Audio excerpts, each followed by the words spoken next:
ধন মোর নিত্যানন্দ, পতি মোর গৌরচন্দ্র, প্রাণ মোর যুগল কিশোর। অদ্বৈত আচার্য বল, গদাধর মোর কুল, নরহরি বিলাসই মোর। বৈষ্ণবের পদধূলি, তাহে মোর স্নান কেলি, তর্পণ মোর বৈষ্ণবের নাম। বিচার করিয়া মনে, ভক্তিরস আস্বাদনে, মধ্যস্থ শ্রী ভাগবত পুরাণ। বৈষ্ণবের উচ্ছিষ্ট, তাহে মোর মনোনিষ্ঠ, বৈষ্ণবের নামেতে উল্লাস। বৃন্দাবনে চবুতারা, তাহে মোর মন ঘেরা, কহে দীন নরোত্তম দাস। ভক্তগণ, আস্বাদন করছিলাম জগৎবন্ধু সুন্দর, হরিপুরুষ জগৎবন্ধু সুন্দরের দিব্যাতিদিব্য জীবনী গ্রন্থ। হরিপুরুষ জগৎবন্ধু সুন্দর ছিলেন স্বয়ং গৌর। তিনি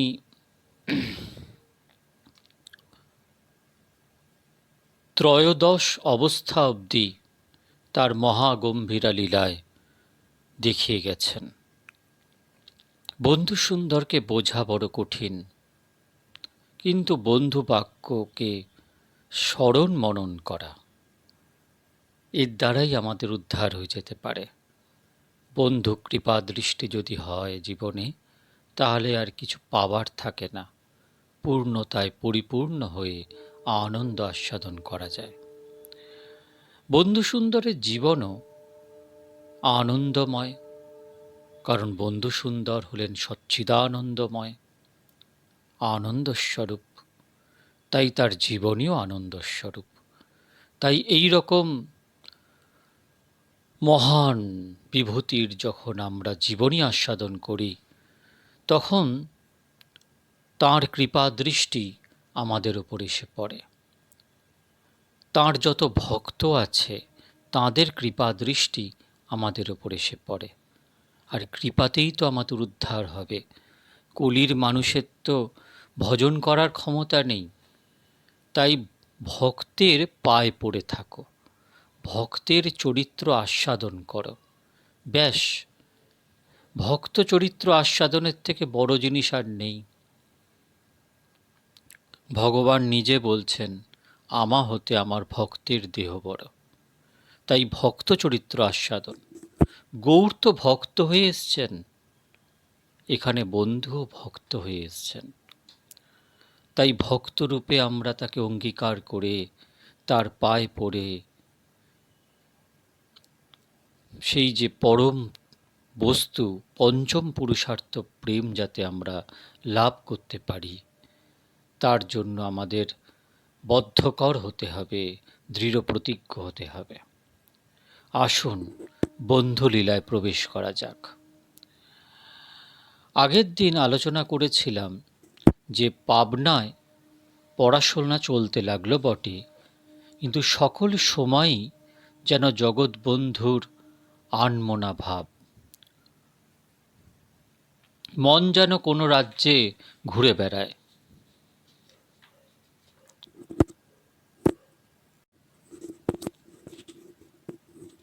হরিনাম করার প্রবল আগ্রহ, কীর্তন শোনারও ভারী স্বাদ, কিন্তু হরিবোল হরিবোল শব্দ কিংবা কীর্তনের পদ শুনলে তিনি দিশাহারা হয়ে পড়েন।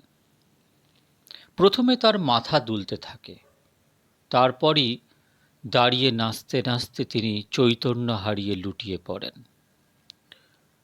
তখন তার সমস্ত শরীর কাঁপতে থাকে, দুই চোখে জলের ধারা বয়, রোমের গোড়ায় বিন্দু বিন্দু রক্ত দেখা যায়, মুখ দিয়ে ফেনা উঠতে থাকে। এই অবস্থায় এক এক সময় তার শ্বাস প্রশ্বাস বন্ধ হয়ে পড়ে। কীর্তনের মতো যাত্রাগান শোনাও জগৎবন্ধুর ভারী শখ। একদিন যাত্রায় প্রহ্লাদ চরিত্র পালা দেখতে গিয়ে যেই না তিনি প্রহ্লাদের মুখে গান শুনলেন, আর কবে দেখা পাবো, যুগল রূপ একাসনে অমনি কাঁপতে কাঁপতে বেহুশ হয়ে পড়ে গেলেন। পরেও পাবনার ইছামতি নদীতে স্নান করার সময় ওই গানটি এক রাখাল বালককে গাইতে শুনে জলের মধ্যে ঢলে পড়লেন। আমরা শ্রী শ্রী ঠাকুর রামকৃষ্ণ পরমহংস দেবের কথামৃত থেকে পাই যে ঠাকুর বলছেন যে জানিস লক্ষণকে রাম কি বলছেন? শ্রীরাম লক্ষণকে বলছেন, লক্ষণ যেখানেই দেখবে উর্জিতা ভক্তি, উর্জিতা ভক্তি মানে ভক্তি উথলিয়ে পড়ছে, সেইখানেই জানবে আমার প্রকাশ, সেখানেই আমি আছি। আজ এই অবস্থার মধ্যেই জগৎবন্ধুর সুন্দরের অবস্থাকে আমরা পরিলক্ষিত করলাম। অন্য যারা তখন ঘাটে ছিলেন তারা তাড়াতাড়ি তাকে পাড়িয়ে উঠিয়ে আনলেন, কিন্তু তার হুঁশ করার উপায় হলো না। সেখানে একজন বৈষ্ণব বাবাজি উপস্থিত ছিলেন। তিনি বলেন, এর ভাবদশা হয়েছে, আসুন আমরা সকলে মিলে হরিনাম করি। এই বলে নিজেই হাততালি দিয়ে হরিবোল হরিবোল বলতে লাগলেন। ইছামতি নদীর পাড়ে তখন হরিনামের রোর উঠল। সঙ্গে সঙ্গেই জগৎবন্ধুর চোখ মেলে চাইলেন, কিন্তু তখনও আবেশের ঘোরে তার মাথা দুলতে লাগল। সকলে ধরাধরি করে তাকে বাড়িতে দিয়ে আসলেন। আর একদিন তিনি ইছামতি নদীতে নৌকায় চড়ে যাচ্ছিলেন। সেই সময় এই রকমেরই একটা ঘটনা ঘটল। সেদিন তার সঙ্গে ছিলেন তার সমবয়সী কয়েকটি বালক। তারা কৌতুক করে জয় রাধে জয় রাধে বলতে লাগলেন। অমনি জগৎবন্ধু টলতে টলতে নদীর জলে ঝাঁপ দিলেন। তাকে পাড়ে তুলে এনে অনেক কষ্টে তার হুঁশ ভাঙা হলো। শহরতলির এক বাড়িতে ধ্রুবচরিত্র যাত্রা গান হবে, এই খবর পেয়ে জগৎবন্ধু সেখানে গেলেন। যাত্রার আসরে ধ্রুব এসে যেমন ডাকতে লাগলেন, কোথায় পদ্ম পলাশ লোচন হরি, অমনি জগৎবন্ধু কাঁপতে কাঁপতে অচৈতন্য হয়ে পড়ে গেলেন। সেখানে একটি তরুণ ডাক্তার উপস্থিত ছিলেন। তিনি বললেন, এর মৃগীরোগ হয়েছে। রোগের ঔষধপত্রের ব্যবস্থার জন্য তিনি জগৎবন্ধুকে পরীক্ষা করতে গিয়ে দেখেন রোগীর বুকের স্পন্দন নেই, হাতের নাড়ির গতি বন্ধ। তিনি তার চিকিৎসা করতে আর সাহস পেলেন না, কিন্তু রোগীকে স্পর্শ করে তিনি নিজেই যেন কি এক অদ্ভুত সাত্ত্বিক ভাবের সাড়া পেতে লাগলেন। তার কেবলই ইচ্ছা হতে লাগলো যে হরিবোল হরিবোল বলে ডেকে উঠি। এই ডাক্তারটি পরে কলকাতায় এসে বিশেষ প্রসিদ্ধ হয়েছিলেন। এর নাম চন্দ্রশেখর কালী। জগৎবন্ধুর এইরকম ভাব দেখে শুনে দিদি গোলকমণির মহাচিন্তা, ভাইটি কখন কোন বেঘরে প্রাণ হারান। তাই পারতপক্ষে তিনি তাকে কীর্তনে বা যাত্রা গান শুনতে যেতে দিতে চাইতেন না। কিন্তু ঘরে আটকিয়ে রেখেও তাকে থামানো যায় না।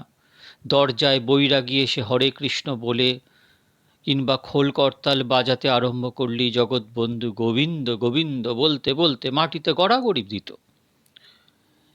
একই জগৎবন্ধু নিজে হরিনাম পাগল, তার ওপর পাবনায় এসে তার মনের মতো সঙ্গী জুটল আর এক পাগল। লোকে সেই পাগলকে বলতো হারান খ্যাপা, কিন্তু তার আসল পরিচয় কারোর জানা ছিল না। সেই খ্যাপা মানুষটি নিজের চোখে দেখা বা নিজের জানা শোনা এমন সব লোকের নাম করতেন কিংবা ঘটনার কথা বলতেন, যাতে মনে হতো তিনি যেন সকলের ঠাকুরদাদারও ঠাকুরদার আমলের লোক। হারান খ্যাপা কখনো থাকতেন একটা ভাঙ্গা মন্দিরের মধ্যে, কখনো বা এক বাড়ির ভাঙা সিঁড়ির নিচে অন্ধকারে। সেখানে ছেঁড়া ন্যাকড়া পরে ময়লা কাঁথা গায়ে দিয়ে জঞ্জালের পাশে পড়ে থাকতেন। জগৎবন্ধু একদিন তার নিকটে গিয়ে উপস্থিত হলেন। তাকে দেখেই হারান খ্যাপা জগা রে জগা বলে নাচতে লাগলেন। জগৎবন্ধু সেই খ্যাপাকে বলতেন বুড়ো শিব। খ্যাপাও জগৎবন্ধুকে বলতেন জগা আমার দেশের নোক। লোকের কাছেও তিনি বলে বেড়াতেন জগা মানুষ না, সাক্ষাৎ গোড়া। জগা রাজা আর সবাই প্রজা। জগৎবন্ধুর পবিত্র ভাবে পরিষ্কার পরিচ্ছন্ন থাকার অভ্যাস, থাকতেনও তিনি সেইভাবেই আলাদা হয়ে, কিন্তু খ্যাপার কাছে আসলে তার সে অভ্যাস লোপ পেয়ে যেত। তার নোংরা বিছানায় শুয়ে তিনি তার সঙ্গে গলা জড়াজড়ি করে থাকতেন। তখন দুজনে ফিসফিস করে কত কথাই না হতো। লোকে হারান খ্যাপাকে সিদ্ধ পুরুষ বলে মনে করতেন। অনেকে অনেকবার তার সিদ্ধায়ের পরিচয় পেয়েছে যে। কেউ কেউ এমন বিশ্বাসও করতেন যে শান্তিপুরের অদ্বৈত গোসাই দেহ রক্ষা করেননি, এখনো বেঁচে আছেন হারান খ্যাপার ছদ্মবেশে। কাজে খ্যাপা যাকে বলেন গোড়া, সেই গোড়ার সঙ্গে তার গলাগলি ভাব হওয়া বিচিত্র কি? জগৎবন্ধুর কথা পাবনা শহরে রাষ্ট্র হয়ে গেল। তখন দলে দলে লোক তাকে দেখতে আসতে লাগলো। তাদের সঙ্গে যোগ দিলেন স্কুলের ছেলে ছোকরারাও। জগৎবন্ধু নিজে আচারে ব্যবহারে খাঁটি ব্রহ্মচারী। যারা তার নিকটে আসতেন তাদেরকে উপদেশ দিতেন ব্রহ্মচর্য করো, ব্রহ্মচর্য করিও। নিজে সর্বদা সর্বরকমে সত্য পালন করতেন। অন্যকেও বলতেন তোমরা সদাকাল সত্য কথা বলবে, কদাচ মিথ্যে বলবে না, কেউ মেরে ফেললেও মিথ্যা বলবে না। যে সত্য পথে চলে কেউ তার কেশ ছুঁতে পারে না। নিজে নির্ভয় নিষ্ঠার সঙ্গে ধর্ম পালন করবে। অন্যকেও বলতেন শরীর মন প্রাণ দ্বারা যথাসাধ্য ধর্মকে রক্ষা করা উচিত। ধর্ম করে গিয়ে যদি মৃত্যু বা যে কোনো প্রকার বিপদ হয় সেও ভালো, কারণ ধর্মই শ্রীকৃষ্ণ। অহিংসা ও সংযমকে জীবনের ভূষণ করবার জন্য সকলকে নির্দেশ দিয়ে বলতেন জীব হিংসায় মানুষের উন্নতি কোনোদিনও হয় না। তোমরা কাউকে আঘাত করো না, জীবমাত্রেরই প্রাণে উদ্বেগ দেবে না, কারোর প্রতি কটু কুৎসা ঘৃণিত বাক্য বলতে নেই। পরচর্চা কদাপি অন্তরে বা কর্ণে স্থান দিও না। উষা স্নান হতে আরম্ভ করে রাত্রে ঘুমানো পর্যন্ত জগৎবন্ধুর সমস্ত কাজই ধরা বাঁধার নিয়মে চলত। অন্যকেও বলতেন সেরকম নিয়ম করে সকল কাজকর্ম করো। সেই কাজকর্ম যাতে নিষ্কাম হয় সেই জন্য উপদেশ দিতেন। সমস্ত কার্যই গোবিন্দ উদ্দেশ্যে, গোবিন্দকে কর্তা জেনে করতে হয়। ফল আকাঙ্ক্ষা করতে নেই, ফল হওয়া সব গোবিন্দের ইচ্ছা। ছাত্রদিগকে লেখাপড়া করে বিদ্যালাভ করতেই তিনি উপদেশ দিতেন। কাউকে সংসার ত্যাগ করতে বলতেন না। ছাত্রগণকে সর্বদাই বলতেন তোমরা মূর্খ থেকো না, অজ্ঞানের হরিভক্তি হয় না। সবাই যেন দিন রাত পড়ে, কেউ যেন গ্র্যাজুয়েট না হয়ে পড়া না ছাড়ে। বিএ এমএ পাশ করে হাকিম হও, এক্সামিন শেষ না হওয়া পর্যন্ত নিঃসঙ্গ হও। সকলের উপরে সত্য পালন করা যে ছাত্রদের বিশেষ কর্তব্য তা বুঝিয়ে গিয়ে তাদেরকে বলতেন কেউ মেরে ফেললেও মিথ্যা বলো না, সবাই সত্য কথা বলো।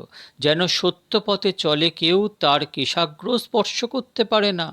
বৃথা কথা বলতে বা বৃথা সময় নষ্ট করতে তিনি সকলকেই বরাবর নিষেধ করতেন।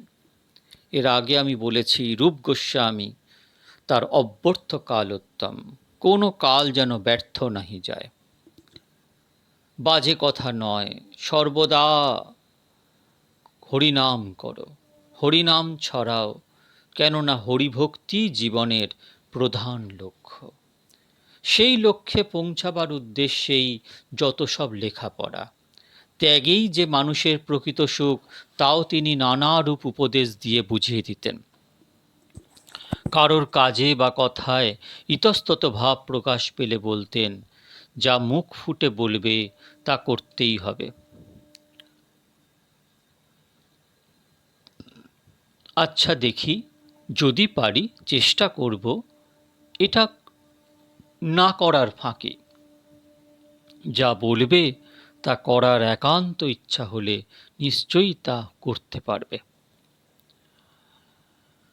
একবার কয়েকটি ছাত্রের মুখে ব্রাহ্ম সমাজের উপাসনার বিরুদ্ধে সমালোচনা শুনে তিনি বলে উঠলেন, ছি, তোমরা সমাজে, চার্চে, মসজিদে যেয়ে অমন করে নিন্দা করো কেন? নিন্দা মহাপাপ। নিত্যানন্দের স্বরূপ দেখে সকলকে সম্মান দেবে। সমাজে, চার্চে, মসজিদে যেও, কিন্তু সতীর পতির মতো লক্ষ্য যেন স্থির থাকে। একসময় ইংরেজ পাদ্রীরা খ্রিস্ট ধর্মের মাহাত্ম্য প্রচারের জন্য এদেশে এসে হিন্দু ধর্মের ও প্রতিমা পূজার কুৎসা করতেন। তার প্রতিবাদে প্রভু জগৎবন্ধুর এক অন্তরঙ্গ ভক্ত খ্রিস্টান ধর্মের ও ইংরেজদের নিন্দা করে একখানি গ্রন্থ লিখলেন। তা জেনে জগৎবন্ধু সেই ভক্তকে বললেন, ইংরেজ চরিত্রে যে মহত্ব আছে তা হতে শিক্ষা নিবি। তাদের দোষগুলিকে ঘৃণা করে মানুষগুলিকে ভালোবাসবি। তোরা পরাধীন বলে তাদের দোষগুলির অনুকরণ করিস আর মহত্বগুলি দেখতে পাস না। তিনি সকলকেই বলতেন, সর্বদার জন্য মনে হর্ষ রাখা উচিত। কিছুতেই ক্ষুণ্ণ বা দুঃখিত হওয়া উচিত নয়। কারোর প্রশংসায় উত্তেজিত, আহ্লাদিত, অহংকৃত এবং নিন্দায় নিরুৎসাহিত, দুঃখিত হওয়া উচিত না। তুল্য নিন্দা স্তুতি মৌনী। এর সঙ্গে এই সকল উপদেশও তার মুখে শোনা যেতে লাগল, যে নিরভিমান হও, সবাইকে প্রণাম করো, পবিত্রতায় বুকে বল বাঁধো, সরল মনে নিষ্ঠার সঙ্গে হরিনাম করো। প্রতি জীবে নিতাইয়ের স্বরূপ দেখো। মার খেয়েও খেয়েও মা মেরো না, ত্যাগী সুখ, আত্মগোপনেই প্রেম মাধুর্যের বিকাশ পায়। তোমরা সদা আত্মগোপন করে প্রভুর দিকে চলো।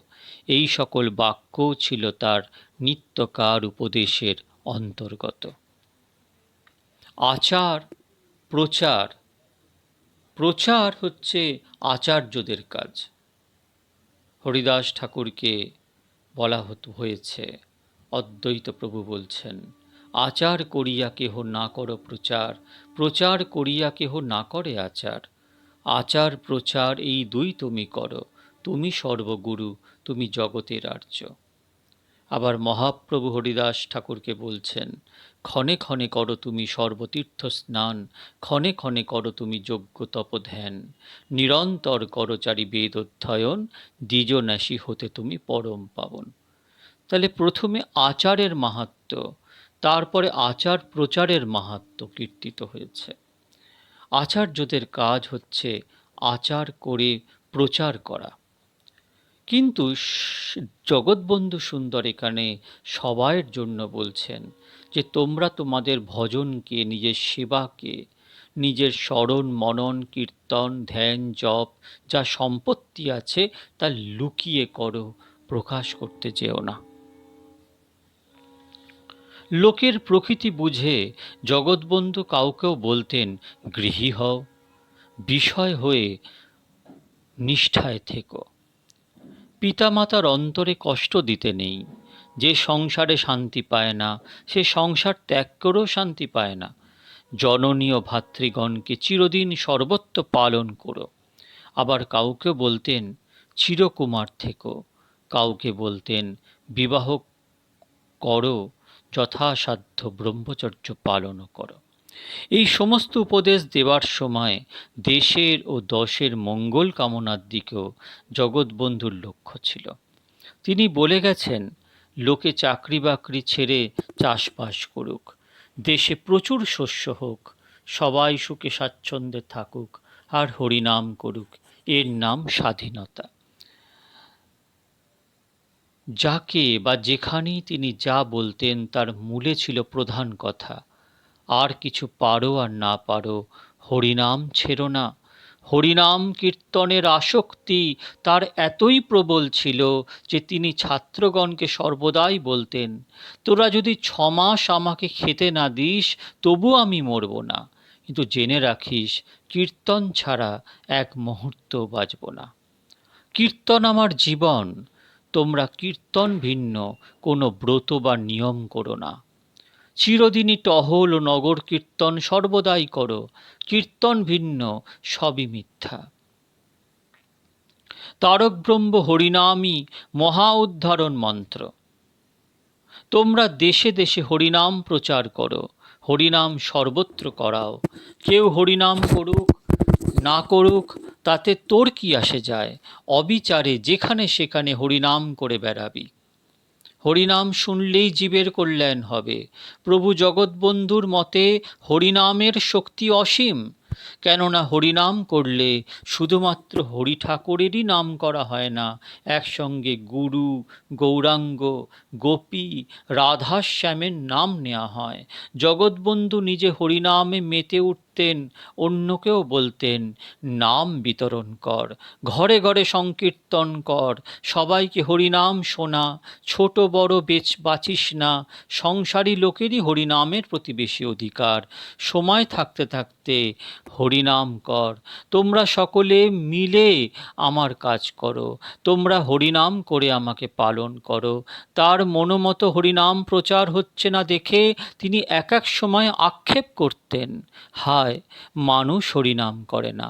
ক্ষণস্থায়ী মানব জীবন এই আছে এই নেই।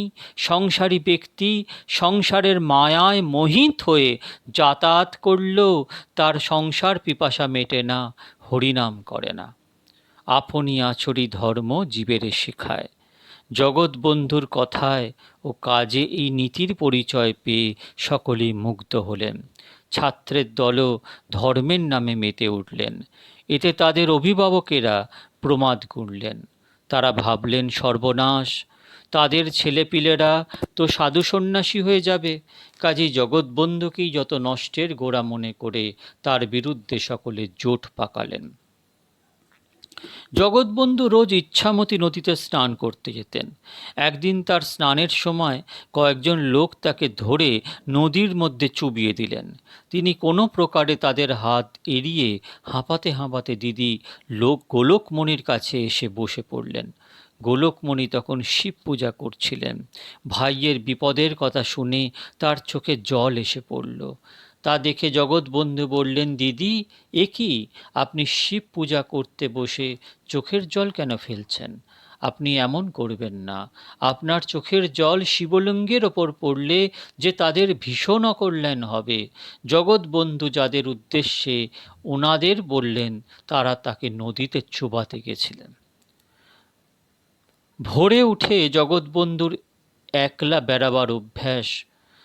একদিন তার বেড়াবার সময় একদল লোক তাকে মারতে মারতে অজ্ঞান করে ফেলল। তারপর একটি জঙ্গলের পাশে ফেলে দিয়ে পালিয়ে গেল। শহরের চৌকিদার রাত্রের পাহারা সেরে সেই পথে ফিরছিলেন। সে তাকে দেখে চিনতে পেরে গোলকমণির শ্বশুর বাড়িতে খবর দিল। তখন সকলে ধরাধরি করে তাকে ঘরে নিয়ে গেলেন। এই ঘটনার পর লোকের পর লোক এসে জগৎবন্ধুকে জিজ্ঞাসা করতে লাগলেন যে পাষণ্ডেরা তার গায়ে হাত তুলেছিল তাদেরকে তিনি চিনতে পেরেছেন কিনা, আর চিনে থাকলে তাদের নাম কি। জগৎবন্ধু সকলকেই চিনতে পেরেছিলেন, কিন্তু তাদের নাম প্রকাশ করতে রাজি হলেন না। হেসে উত্তর দিলেন, আমি দণ্ডদাতা নই, উদ্ধারণ বটি। তার কথার অর্থ সকলে বুঝলেন। তাদেরকে শাসন করার তিনি কে? মনে হিংসা না রেখে তাদের উদ্ধারের উপায় করে দেওয়াই তো তার কাজ। তারাশের জমিদার বনমালী রায় পাবনা জেলায় গণ্যমান্য ব্যক্তি। তাদের বংশের খেতাবও আর রাজা। চলাফেরা করতেন তিনি রাজ বরাবরই মতো জাঁকজমক করে। একদিন পাইক বড়কন্দাজ সঙ্গে নিয়ে হাতিতে চড়ে তিনি পাবনা শহরের রাস্তা দিয়ে যাচ্ছেন।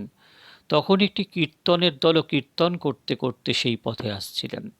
বনমালী রায়ের দৃষ্টি পড়ল কীর্তনের দলের মাঝে এক অপূর্ব সুন্দর কিশোরের প্রতি। দুই হাত উপরে তুলে মাথা দোলাতে দোলাতে সেই কিশোরটি নাচছে, আর তার গাল বয়ে চোখের জল পড়ছে। এই দৃশ্য দেখে বনমালী রায় মুগ্ধ হয়ে পড়লেন। তার মনে পড়ল পুরানো গানের একটি কলি, ওই যে সোনার মানুষ যায় চলে, সঙ্গে সঙ্গে গোবিন্দ দাসের পথ, ঢলো ঢলো কাঁচা অঙ্গের লাবণী, অবনী বহিয়া যায়। তিনি ভাবতে লাগলেন, কে ওই সোনার মানুষটি, যার রূপের ছটায় পথে আলোর তরঙ্গ বয়ে যায়। তার আর হাতির পিঠে চড়ে বসা হলো না। নিচে নেমে পড়ে কীর্তনের দলের কাছে গিয়ে তখন তিনি পরিচয় পেলেন, এই সেই জগৎবন্ধু, যার নাম লোকের মুখে মুখে আগেই তিনি শুনেছেন। ভক্তগণ, জগৎবন্ধু সুন্দর গৌর ছিলেন, গৌরী নেমে এসছিলেন জগৎবন্ধু রূপে। হরিপুরুষ জগৎবন্ধু, মহা উদ্ধারণ, চারিহস্ত চন্দ্রপুত্র হাকিট পতন। তার নাম যেমন দিব্য অনন্ত, তার রূপ অনন্ত, তার গুণ অনন্ত, তার লীলাও অনন্ত। তিনিও অনন্ত অনন্তময়। এহেন জগৎবন্ধু সুন্দরের লীলা কীর্তনকে আজ আমি এখানেই শান্ত করছি।